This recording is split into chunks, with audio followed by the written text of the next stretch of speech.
Assalamualaikum warahmatullahi wabarakatuh. Video ini saya harap bisa sampai ke Pak Menteri Agama yang kemarin lalu mengatakan bahwa kasus pencabulan dan kekerasan seksual yang terjadi di pesantren itu adalah sedikit sekali jumlahnya dan yang ada justru dibesar-besarkan oleh media.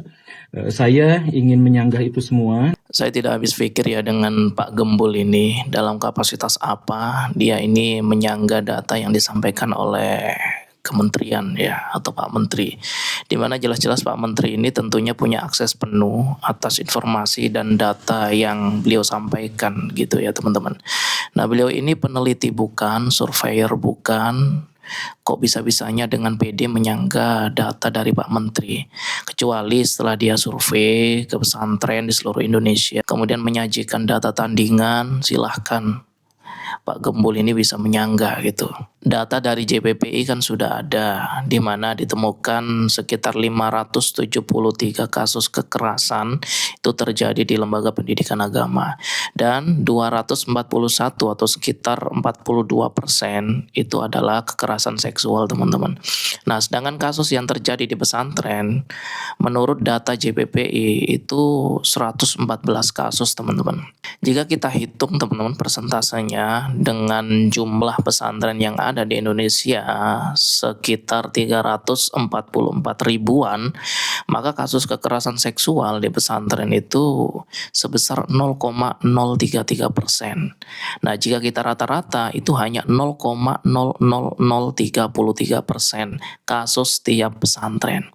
Jika kita presentasikan dengan jumlah santri aktif tahun 2024-2025 sebanyak 1.300.000-an santri, maka persentase kasusnya itu hanya 0,0083%.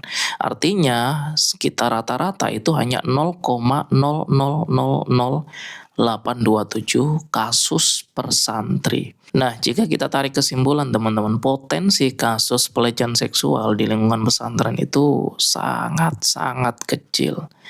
Jadi orang tua jangan takut memondokkan anak kalian hanya karena narasi-narasi yang dilandasi motif destruktif atau merusak seperti itu teman-teman. Dan yang perlu digarisbawahi teman-teman, dari sekian banyak kasus yang terjadi itu dilakukan oleh pimpinan-pimpinan pesantren yang tidak memiliki izin resmi teman-teman.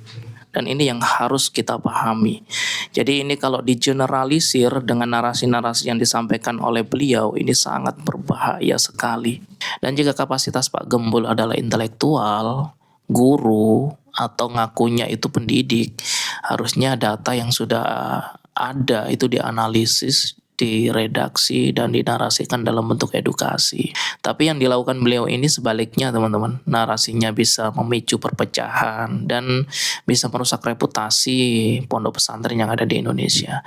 Padahal kita sudah ketahui pesantren itu sudah memberikan sumbangsi banyak sekali terhadap republik ini teman-teman ya. Harus ada yang menghentikan Pak Gembul ini teman-teman, supaya tidak malah menjadi eskalasi gerakan yang dapat mengancam keselamatan beliau ini. Nah, berpikir kritis itu boleh, tapi kita juga harus cukup memumpuni dan paham betul kompleksitas masalah di dalamnya. Nah, sehingga kita bisa menimbang dampak negatif dan positif serta dari apa yang kita ucapkan gitu. Semoga ini sampai di Guru Gembul.